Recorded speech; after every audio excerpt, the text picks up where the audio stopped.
สวัสดีค่ะวันนี้นะคะมาพบกับครัวหันษาอีกครั้งค่ะวันนี้เราก็จะทำซุปมะเขือเทศกันค่ะเริ่มจากติดไฟค่ะส่วนผสมก็ไม่มีอะไรมากนะคะส่วนผสมหลักๆนะคะก็จะเป็นมะเขือเทศหัวหอมใหญ่แล้วก็แครอทค่ะ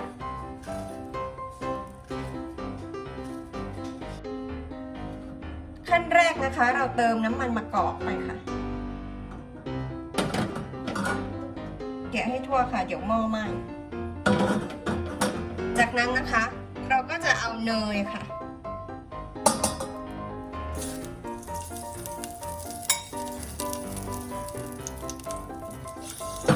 ใส่ลงไปค่ะ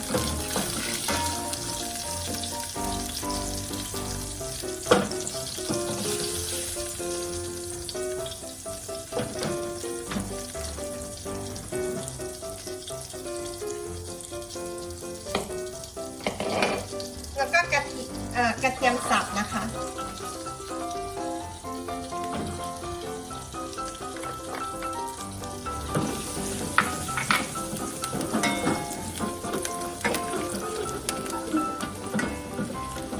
เปิดเตาเบาๆก็พอค่ะกลัวหม้อไหม้ค่ะ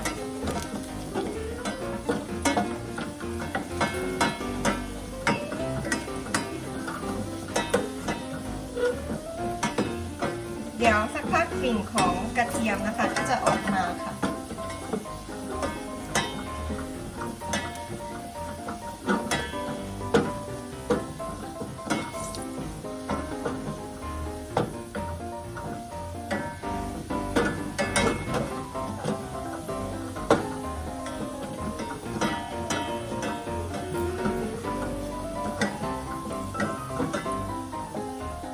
จากนั้นนะคะอันนี้จะเป็นแครอทค่ะ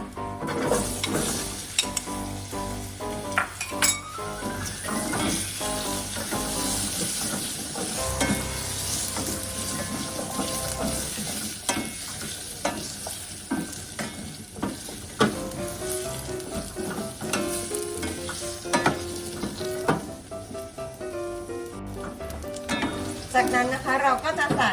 หัวหอมใหญ่ลงไปผัด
ค่ะตอนนี้นะคะหัวหอมของเรานะคะก็เริ่มสุกแล้วค่ะกลิ่นหอมมากค่ะเราก็จะใส่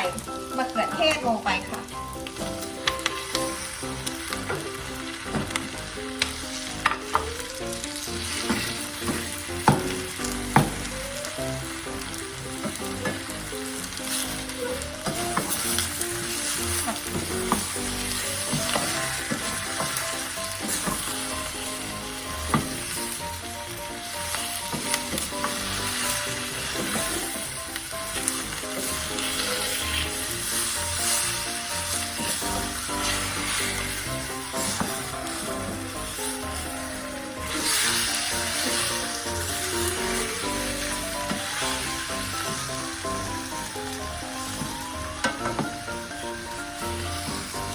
บี้มะเขือเทศหน่อยนะคะ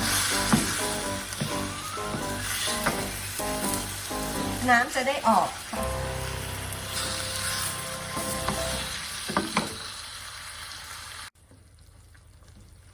ค่ะตอนนี้นะคะทุกอย่างก็เริ่มสุกแล้วค่ะ เราก็จะใส่ อันนี้คือใบทานนะคะ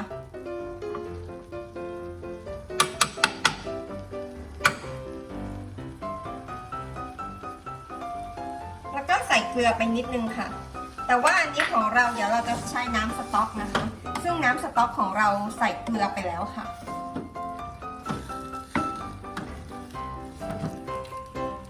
จากนั้นนะคะเราก็จะ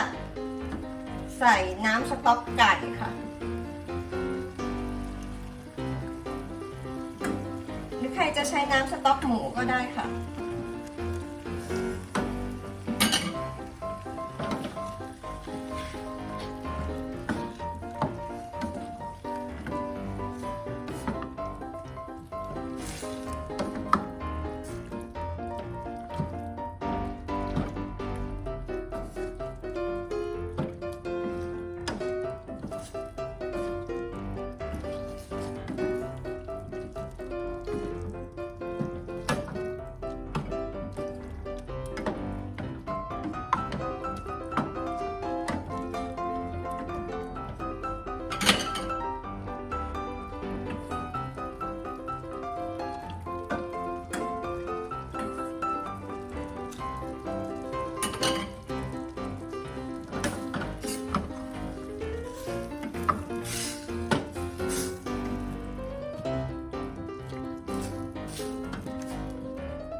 เร่งเตาให้เขาเดือดนะคะ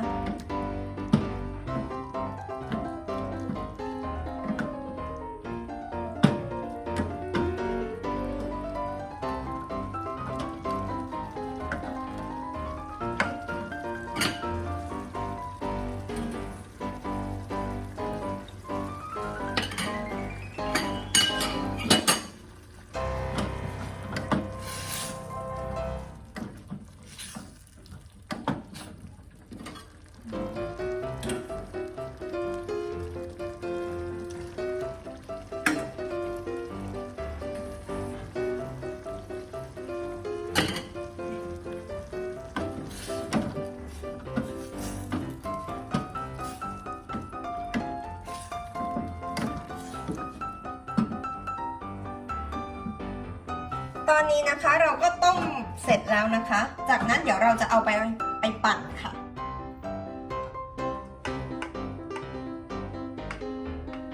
จากนั้นนะคะเราก็เอาเขามาปั่นค่ะ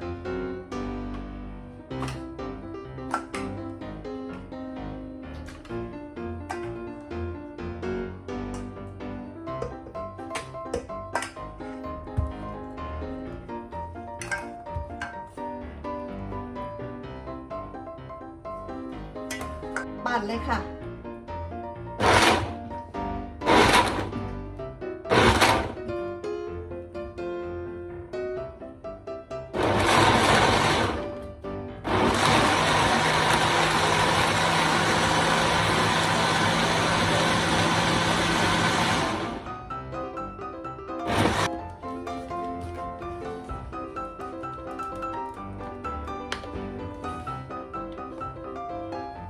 ค่ะ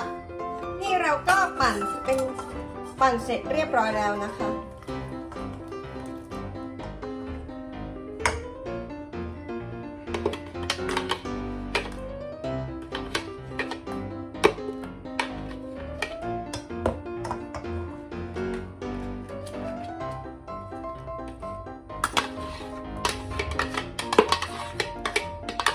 ก็ลองชิมรสชาติดูนะคะว่าพอดีไหม ถ้าไม่เค็มก็เติมเกลือได้ค่ะ แต่ว่าที่บ้านเราไม่ชอบทานเค็มค่ะ ถ้าเกิดมันข้นไปก็เติมน้ำซุปค่ะ แต่ว่าในอันนี้ก็ข้นกำลังดีนะคะ แค่นี้ก็เสร็จเรียบร้อยแล้วค่ะ นี่ค่ะ สีสวยนะคะค่ะถ้าใครชอบคลิปนี้นะคะก็อย่าลืมก กดไลค์ กด Subscribe นะคะ ไว้เจอกันคลิปหน้าค่ะ สวัสดีค่ะ